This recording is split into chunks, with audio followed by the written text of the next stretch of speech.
ಎಲ್ರಿಗೂ ನಮಸ್ಕಾರ. ಆಲ್ರೆಡಿ ನಾವು ಅಂಡರ್ಸ್ಟ್ಯಾಂಡಿಂಗ್ ಕ್ವಾಡ್ರಿಲೇಟರ್ಸ್ ಅಂತೇಳಿ ಲೆಸನ್ ಅನ್ನು ಡಿಸ್ಕಸ್ ಮಾಡ್ತಾ ಇದ್ವಿ. ಅದರಲ್ಲಿ 3.3 ಎಕ್ಸಸೈಸ್ ಅನ್ನು ಬಿಡಿಸ್ತಾ ಇದ್ವಿ. ಈಗ 5 ಮೇನ್ಸ್ ಆಗಿರುವಂಥದ್ದು 5 ಕ್ವಶನ್ಸ್ ಬಿಡಿಸಿರುವಂಥದ್ದು. ಇವತ್ತಿನ ಕ್ಲಾಸಲ್ಲಿ 6th ಕ್ವಶನ್ನಿಂದ ಸ್ಟಾರ್ಟ್ ಮಾಡೋಣ. 6th ಒಂದು ಕ್ವಶನ್ನಲ್ಲಿ ಏನು ಕೊಟ್ಟಿದ್ದಾರೆ ಅಂತಂದ್ರೆ ನೋಡೋಣ.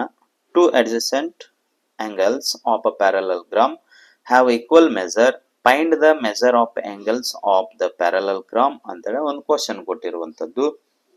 ಅದನ್ನೇ ಕನ್ನಡದಲ್ಲಿ ಓದಿದಾಗ, ಒಂದು ಸಮಾಂತರ ಚತುರ್ಭುಜದಲ್ಲಿ 2 ಪಾರ್ಶ್ವಕೋನಗಳು ಸಮವಾಗಿವೆ ಅಂತೇಳಿ ಮೊದಲು ಕೊಟ್ಟಿರುವಂಥದ್ದು. ಸಮಾಂತರ ಚತುರ್ಭುಜದ ಪ್ರತಿ ಕೋನದ ಅಳತೆಗಳನ್ನು ಕಂಡುಹಿಡಿಯಿರಿ ಅಂತ ಕೊಟ್ಟಿದ್ದಾನೆ. ಒಂದು ಸಮಾಂತರ ಚತುರ್ಭುಜದಲ್ಲಿ 2 ಪಾರ್ಶ್ವಕೋನಗಳು ಸಮ. ಪಾರ್ಶ್ವಕೋನಗಳು ಅಂತಂದ್ರ ಎ ಅಂಡ್ ಡಿ ಅಂತೇಳಿ ನಾವು ಕರಿತೀವಿ. ಇದು ಒಂದು ಪಾರ್ಶ್ವಕೋನ, ಇದು ಒಂದು ಪಾರ್ಶ್ವಕೋನ. ಎಸ್, ಎ ಅಂಡ್ ಸಿ ಇವು ಅಪೋಸಿಟ್ ಆಂಗಲ್ಸ್ ಅಂತೇಳಿ ನಾವು ಕರಿತೀವಿ. ಇವಕ್ಕ ಸೈಡ್ ಆಂಗಲ್ಸ್ ಅಂತೇಳಿ ಕರೆದ್ರ ಇವಕ್ಕ ಅಪೋಸಿಟ್ ಆಂಗಲ್ಸ್, ಅಭಿಮುಖ ಬಾಹುಗಳು ಅಂತೇಳಿ ನಾವು ಕರಿತೀವಿ ಕೋನಗಳನ್ನು ನೋಡಿದ್ರೆ. ಹಾಗಿದ್ಮೇಲೆ ನೋಡೋಣ, ಇಲ್ಲಿ ಒಂದು ಕಚ್ಚಾ ಚಿತ್ರವನ್ನ ಬಿಡಿಸ್ಕೊಳ್ಳುವಂಥದ್ದು. ಎ ಬಿ ಸಿ ಡಿ ಅಂತ ಕೊಟ್ಟಿದ್ದೀವಿ. ಒಂದು ಪ್ಯಾರಲಲ್ಗ್ರಾಮ್ ಡೈಗ್ರಾಮ್ ಅನ್ನ ತಗೊಂಡಾಗ ಎ ಪ್ಲಸ್ ಡಿ ಏನಂತ ಕೊಟ್ಟಿದ್ದಾನ, ಪಾರ್ಶ್ವಕೋನಗಳು adjacent angles are equal, 2 equal ಆಗಿದಾವ. ಹಂಗಿದ್ರೆ 90 ಅಂತೇಳಿ ನೋಡೋಣ. ಇವು ಎಲ್ಲ ಕಡೆ 90 ಅಂತೇಳಿ ಇರುವಂತದ್ದು. 90 degree and 90 degree. A plus D equal to 180 degree. Next one, A 90 degree, D 90 degree equal to 180 degree ಅಂತೇಳಿ ಆಗುತ್ತೆ. ಆಮೇಲೆ ಎ ಪ್ಲಸ್ ಸಿ ಅಂದ್ರೆ ಅಭಿಮುಖ ಬಾಹು, ಅಪೋಸಿಟ್ ಆಂಗಲ್ ಅಂತೇಳಿ ನೋಡಿದಾಗ ಇಲ್ಲಿ ಈ ಎ ಎಷ್ಟಿರುತ್ತ, ಸಿನು ಅಷ್ಟೇ ಇರುವಂತದ್ದು. Angle A equal to angle C equal to 90 degree. Opposite side ಇವಕ್ಕೆ ಅಭಿಮುಖ ಕೋನಗಳು ಅಂತೇಳಿ ಕರೆಯುವಂಥದ್ದು. Next one, D and B ಇವು ಅಷ್ಟೇ. ಇದು 90 ಐತಿ ಅಂತಂದ್ರೆ ಇದು ಒಂದು 90 ಇರುವಂತದ್ದು. ಹಾಗಿದ್ರೆ yes, D and B 90 degree ಅಂತ ಹೇಳ್ಬೋದು. ಅಪೋಸಿಟ್ ಸೈಡ್ಸ್ ಅಂತ ಕರಿತೀವಿ. ಎಸ್, ಇದು ಒಂದು. ಎಲ್ಲಾ ಕೋನಗಳ ಅಳತೆಗಳನ್ನು ಕಂಡು ಹಿಡಿಯಿರಿ. ಆಲ್ ಆಂಗಲ್ಸ್ ಮೆಜರ್ಸ್ ಅಂತೇಳಿ ನೋಡಿದಾಗ A angle 90 degree, B angle 90 degree, C angle 90 degree, D angle 90 degree ಅಂತ ಆಗುವಂಥದ್ದು. Next one, 7th one question ಅನ್ನ ನೋಡೋಣ. 7th one ಕ್ವಶನ್ ಅಲ್ಲಿ the adjacent figure HOPE is a parallelogram. Find the angle measures X, Y and Z. State the properties you use to find them ಅಂತೇಳಿ ಒಂದು question ಕೊಟ್ಟಿರುವಂಥದ್ದು. ಇದರಲ್ಲಿ ಪಕ್ಕದಲ್ಲಿ ಕೊಟ್ಟಿರುವ, already ಒಂದು ಡೈಗ್ರಾಮ್ ಕೊಟ್ಟಿದ್ದಾರೆ, ಇದು ಒಂದು ಡೈಗ್ರಾಮ್. ಪಕ್ಕದಲ್ಲಿ ಕೊಟ್ಟಿರುವ ಚಿತ್ರ ಸಮಾಂತರ ಚತುರ್ಭುಜ, ಇದು ಪ್ಯಾರಲಲ್ಗ್ರಾಮ್ ಐತಿ ಅಂತ ಹೇಳ್ತಾನ. ಹೋಪ್ ಆಗಿದೆ. ಹೋಪ್ ಅಂತಂದ್ರ HOPE ಅಂತೇಳಿ ಕರಿತಾನ. ಹೋಪ್ ಆಗಿದೆ. ಕೋನಗಳಾದ ಎಕ್ಸ್, ವೈ, ಜೆಡ್. ಇದು ಎಕ್ಸ್, ಇದು ವೈ, ಇದು ಜೆಡ್. ಎಕ್ಸ್, ವೈ, ಜೆಡ್ ನ ಅಳತೆಗಳನ್ನ ಕಂಡು ಹಿಡಿಯಿರಿ ಅಂತ ಕೊಟ್ಟಿದ್ದಾನೆ. ಅವುಗಳನ್ನು ಕಂಡು ಹಿಡಿಯಲು ಬಳಸಿದ ಗುಣಗಳನ್ನು ತಿಳಿಸಿ ಅಂತ ಕೊಟ್ಟಿರುವಂಥದ್ದು. ಹಾಗಿದ್ಮೇಲೆ ಇಲ್ಲಿ ಒಂದು 40 ಅಂತೇಳಿ ಅವ ಕೊಟ್ಟಿದ್ದಾನ. ಆಲ್ರೆಡಿ 40 ಡಿಗ್ರಿ ಅಂತೇಳಿ ಇಲ್ಲಿ ಕೊಟ್ಟಿದ್ದಾನ. ನೋಡೋಣ ಏನ್ ಇರುತ್ತೆ ಅಂತ. EH ಈಕ್ವಲ್ ಟು OP ಅಂತೇಳಿ ಕರಿತೀವಿ. ಅಂದ್ರೆ EH ಎಷ್ಟಿರುತ್ತ, OPನೂ ಅಷ್ಟೇ ಇರುತ್ತ. ಅಂದ್ರೆ ಪಾರ್ಶ್ವಕೋನಗಳು ಅಂತೇಳಿ ನೋಡಿದಾಗ EH ಪ್ಯಾರಲಲ್ OP. HP ಇದು ಛೇದಕ ರೇಖೆ, ಇಂಟರ್ಸೆಕ್ಷನ್ ಲೈನ್ ಅಂತ ಕರಿತೀವಿ. H ಟು P ಇದು ಏನು ಮಿಡಲ್ ಇರುತ್ತಲ್ಲ, ಇಂಟರ್ಸೆಕ್ಷನ್ ಲೈನ್ ಅಂತೇಳಿ ಕರೆಯುವಂಥದ್ದು. ಹಾಗಿದ್ಮೇಲೆ EHP is equal to HPO. ಅಂದ್ರ ಇವೆರಡು ಏನಿದಾವ ಅಂತಂದ್ರ ಪರ್ಯಾಯ ಕೋನಗಳಾಗಿದ್ದರಿಂದ ಸಮವಿವೆ ಅಂತರ. EHP ಎಷ್ಟಿದೆ, ಹಾಗೆ HPOನು ಅಷ್ಟೇ ಇದೆ ಅಂತ ಹೇಳ್ಬಹುದು. Both are ಕಾಂಗ್ರುಯೆಂಟ್ since they are alternate angles ಅಂತ ಕರಿತೀವಿ. ಅಂದ್ರೆ ಎರಡು ಪರ್ಯಾಯ ಕೋನಗಳು ಇರೋದ್ರಿಂದ ಎರಡು ಸಮವಾಗಿವೆ ಅಂತ ಕರಿತೀವಿ. ಹಾಗಿದ್ರೆ ಎಚ್ ಕೊಟ್ಟಿದ್ದಾನ, ಎಚ್ 40 ಡಿಗ್ರಿ ಅಂತ ಹೇಳಿ ಕೊಟ್ಟಿದ್ದಾನೆ. H equal to 40 degree. ಎಚ್ಚದ ಅಭಿಮುಖ ಬಾಹು, ಅಭಿಮುಖ ಕೋನ ಅಥವಾ ಎಸ್ ನೋಡಿದಾಗ ಈ ಎಚ್ ಎಷ್ಟು ಇರುತ್ತಲ್ಲ ಅದರ ಅಭಿಮುಖ ಕೋನವೂ ಅಷ್ಟೇ ಇರುವಂತದ್ದು, ಸಮಾನವಾಗಿರುವಂತದ್ದು, ಈಕ್ವಲ್ ಆಗಿರುವಂತದ್ದು. ಹಾಗಿದ್ಮೇಲೆ y ಈಕ್ವಲ್ ಟು 40 ಡಿಗ್ರಿ ಅಂತ ನಾವು ಕರಿತೀವಿ. ಈ y ಅನ್ನ ಇಲ್ಲಿ 40 ಡಿಗ್ರಿ ಅಂತ ನಾವು ಇಟ್ಕೊಳ್ಳುವಂಥದ್ದು. ಎಸ್, ಈ y ಅನ್ನ 40 ಡಿಗ್ರಿ ಅಂತ ನಾವು ಇಟ್ಕೊಳ್ತೀವಿ. ಆಗಿದ್ಮೇಲೆ ನೋಡೋಣ ಮುಂದ್ಗಡೆ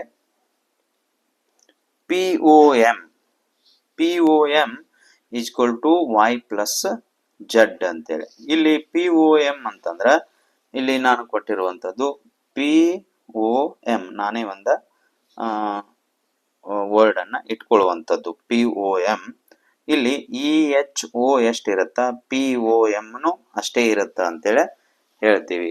ಇಲ್ಲಿ ನೋಡೋಣ, POM equal to y plus Z. POM HPO ಎರಡೂ ಕೋನಗಳು ಸಮ ಐತಿ.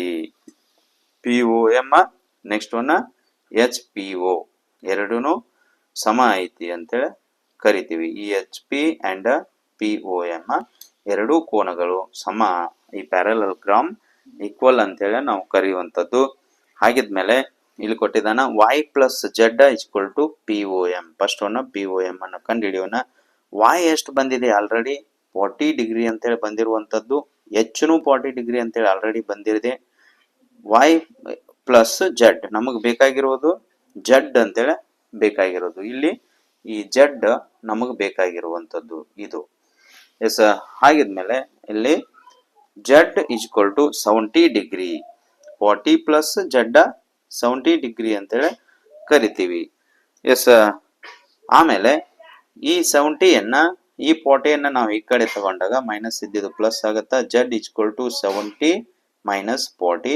ಜೆಡ್ ಈಕ್ವಲ್ ಟು 30 ಡಿಗ್ರಿ ಅಂತೇಳಿ ಕರಿತೀವಿ. 70ರಲ್ಲಿ 40ಅನ್ನ ಮೈನಸ್ ಮಾಡಿದಾಗ 30 ಡಿಗ್ರಿ ಅಂತ ಕರಿತೀವಿ. ಹಾಗಿದ್ಮೇಲೆ ಜೆಡ್ 30 ಡಿಗ್ರಿ ಅಂತ ಬಂತು. ನೆಕ್ಸ್ಟ್ ಒನ್ ಈ ಕಡೆ E plus H 180 degree.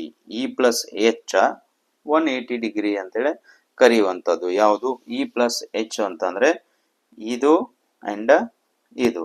S, ಎರಡೂನು 180 degree ಅಂದ್ರೆ 90 ಡಿಗ್ರಿ ಇರುತ್ತಾ. 180 ಡಿಗ್ರಿ ಅಂತೇಳಿ ನಾವು ಕರಿತೀವಿ. ಹಾಗಿದ್ರೆ ಸಮಾಂತರ ಚತುರ್ಭುಜದ ಪಾರ್ಶ್ವಕೋನಗಳು, side angles of a parallelogram are equal ಅಂತೇಳಿ ನಾವು ಅನ್ನುವಂಥದ್ದು. ಅಲ್ಲಿ ನೋಡೋಣ, ಇ ಪ್ಲಸ್ 40 ಪ್ಲಸ್ 30. ಈ ಅಲ್ಲಿ 40 ನಮಗೆ ಬೇಕಾಗಿರೋದು ಏನೀಗ ಎಕ್ಸ್ ಅಂತೇಳಿ ಬೇಕಾಗಿರೋದು.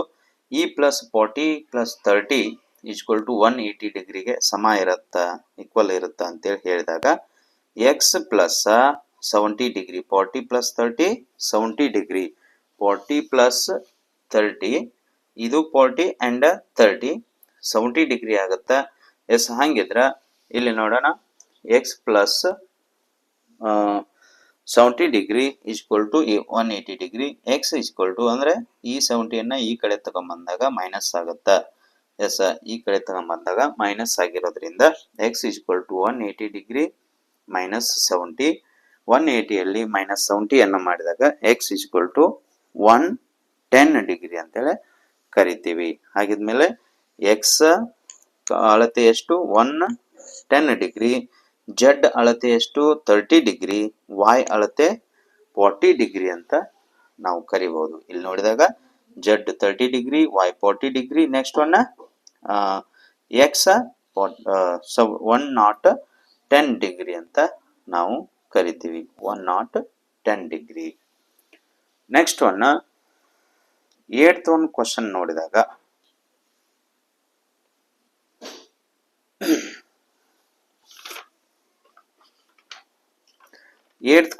ನೋಡಿದಾಗ ಇಲ್ಲಿ ಕೊಟ್ಟಿರುವಂತದ್ದು, the following figures GUNS and RUNS are parallelograms. Find X and Y. Lengths are in centimetre. ಅವ ಕೊಟ್ಟಿರುವಂತದ್ದು ಲೆಂತ್ ಸೆಂಟಿಮೀಟರ್ ಒಳಗಡೆ ಇರುವಂತ ಐತಿ ಅಂತ ಹೇಳ್ತಾನ. ಕೆಳಗೆ ಕೊಟ್ಟಿರುವ ಚಿತ್ರಗಳಾದ ಗನ್ಸು ಮತ್ತು ರನ್ಸು ಸಮಾಂತರ ಚತುರ್ಭುಜಗಳಾಗಿವೆ. ಎಕ್ಸ್ ಮತ್ತು ವಾಯ್ಗಳನ್ನು ಕಂಡುಹಿಡಿಯಿರಿ. ಅಳತೆಗಳು ಸೆಂಟಿಮೀಟರ್ ನಲ್ಲಿವೆ ಅಂತ ಅವ ಕೊಟ್ಟಿದ್ದಾನ. ಇಲ್ಲಿ ಒಂದು ಗ್ರಾಫ್ ಕೊಟ್ಟಿರುವಂತದ್ದು, ಒಂದು ಡೈಗ್ರಾಮ್ ಕೊಟ್ಟಿರುವಂತದ್ದು. ಇಲ್ಲಿ ಏನ್ ಕೊಟ್ಟಿದ್ದಾನ ಅಂತಂದ್ರ ಇಲ್ಲಿ ಒಂದು ಪ್ಯಾರಲಲ್ ಗ್ರಾಮ್ ಅಲ್ಲಿ GUNS ಅಂತೇಳಿ ಕೊಟ್ಟಿದ್ದಾರೆ. GU ಎಷ್ಟು ಕೊಟ್ಟಿದ್ದಾರೆ? 3y-1. Next one NS or SN ಕೊಟ್ಟಿರುವಂತದ್ದು 26. GS ಕೊಟ್ಟಿದ್ದಾರೆ 3x ಅಂಡ್ NU ಅಂತ 18 ಡಿಗ್ರಿ ಅಂತ ಕೊಟ್ಟಿದ್ದಾರೆ. ಇಲ್ಲಿ ಗನ್ಸ್ ಎನ್ನುವುದು ಸಮಾಂತರ ಚತುರ್ಭುಜವಾಗಿರುವುದರಿಂದ ಅಭಿಮುಖ ಬಾಹುಗಳು ಸಮವಿರುತ್ತವೆ ಅಂತೇಳಿ ಕೊಟ್ಟಿರುವುದು. ಇದು ಒಂದು parallelogram. Opposite sides equal ಆಗಿರುವಂತದ್ದು. G and N equal and S and U equal ಅಂತ ನಾವು ಕರಿತೀವಿ. ಎಸ್, ಇಲ್ಲಿ ನೋಡಿದಾಗ since GUNS is a parallelogram the opposite sides are equal ಅಂತೇಳಿ ಕರೆಯುವಂಥದ್ದು. ಎಸ್, ಹಾಗಿದ್ಮೇಲೆ ನೋಡೋಣ ಇಲ್ಲಿ GU equal to SN. GU and SN ಎಷ್ಟಿದೆ ಅಂತಂದ್ರ GU 3y-1. Next one SN 26. 3y-1 equal to 26. ಈ 1 ಈ ಕಡೆ ಬಂದಾಗ -1 ಇದೆ, ಈ ಕಡೆ ಬಂದಾಗ ಪ್ಲಸ್ ಆಗುತ್ತೆ. 3y ಈಕ್ವಲ್ ಟು 26 ಪ್ಲಸ್ 1 ಅಂತ ಹೇಳ್ತೀವಿ.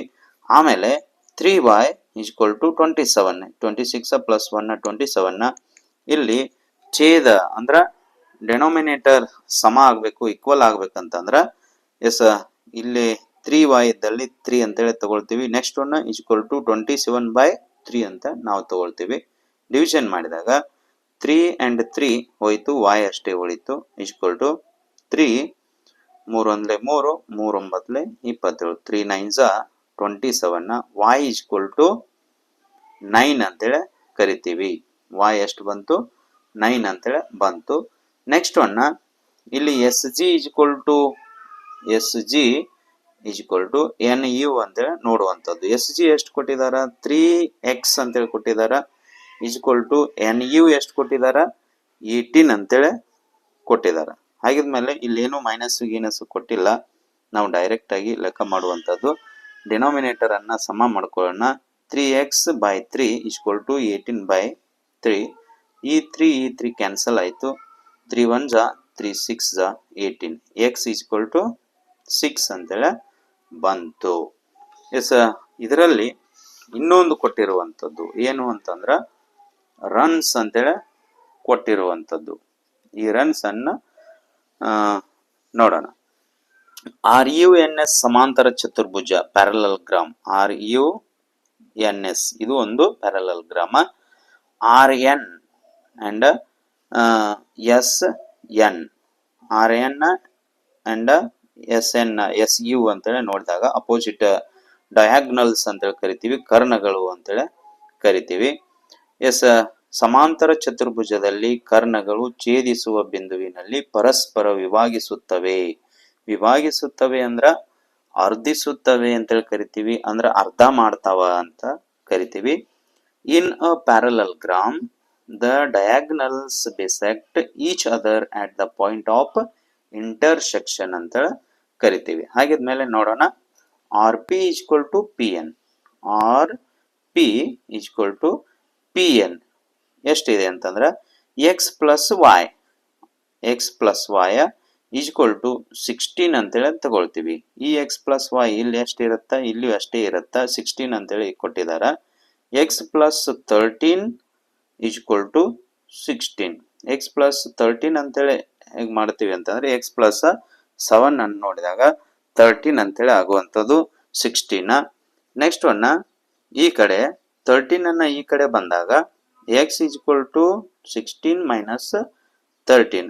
ಈ 13 ಈ ಕಡೆ ಬಂದಾಗ ಅದು ಮೈನಸ್ ಆಗುವಂಥದ್ದು. ಪ್ಲಸ್ ಇದ್ದಿದ್ದು ಮೈನಸ್ ಆಗುತ್ತಾ. ಹಾಗಿದ್ಮೇಲೆ 16 ಅಲ್ಲಿ ಮೈನಸ್ 13 ಮಾಡಿದಾಗ x ಈಕ್ವಲ್ ಟು 3 ಅಂತೇಳಿ ನಾವು ಕರಿತೀವಿ. Next one P U equal to S P, P U equal to S P. ಇದು ಎಷ್ಟಿದೆ ಅಂತಂದ್ರೆ y ಪ್ಲಸ್ 7 ಅಂತೇಳಿ ಕೊಟ್ಟಿದ್ದಾರೆ. y ಪ್ಲಸ್ 7 ಈ ಕಡೆ ಕೊಟ್ಟಿರುವಂಥದ್ದು. ನೆಕ್ಸ್ಟ್ ಒನ್ ಈಕ್ವಲ್ ಟು 20, ಇಲ್ಲಿ 20 ಕೊಟ್ಟಿರುವಂಥದ್ದು. ಹಾಗಿದ್ರೆ ನೋಡೋಣ, y ಈ 7 ಈ ಕಡೆ ಬಂದಾಗ y ಈಕ್ವಲ್ ಟು ಪ್ಲಸ್ 7 ಈ ಕಡೆ ಬಂತು ಅಂತಂದ್ರೆ ಅದು ಮೈನಸ್ ಆಗುವಂಥದ್ದು. Equal to 20 minus 7, y equal to 20 ಅಲ್ಲಿ ಮೈನಸ್ 7 ಮಾಡಿದಾಗ 13 ಅಂತೇಳಿ ಆನ್ಸರ್ ಬರುತ್ತೆ ಅಂತೇಳಿ ಕರಿತೀವಿ. ಹಾಗಿದ್ರೆ ಎಕ್ಸ್ ಎಷ್ಟಾಗುವಂಥದ್ದು 3 ಅಂಡ್ y ಈಕ್ವಲ್ ಟು 13 ಅಂತ ನಾವು ಕರಿತೀವಿ. ನೆಕ್ಸ್ಟ್ ಒನ್ 9th ಒಂದು ಕ್ವಶನ್ ಅನ್ನ ಮುಂದಿನ ಕ್ಲಾಸಲ್ಲಿ ನೋಡೋಣ.